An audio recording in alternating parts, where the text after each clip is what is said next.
नमस्कार दोस्तों।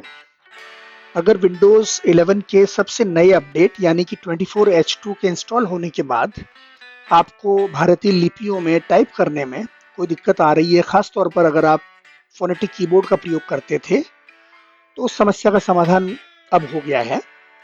इस समाधान के लिए माइक्रोसॉफ्ट ने विंडोज 11 का एक क्यूमुलेटिव अपडेट जारी किया है, जिसको इंस्टॉल करने के बाद आप फोनेटिक टाइपिंग में आने वाली इन दिक्कतों से मुक्ति प्राप्त कर सकेंगे।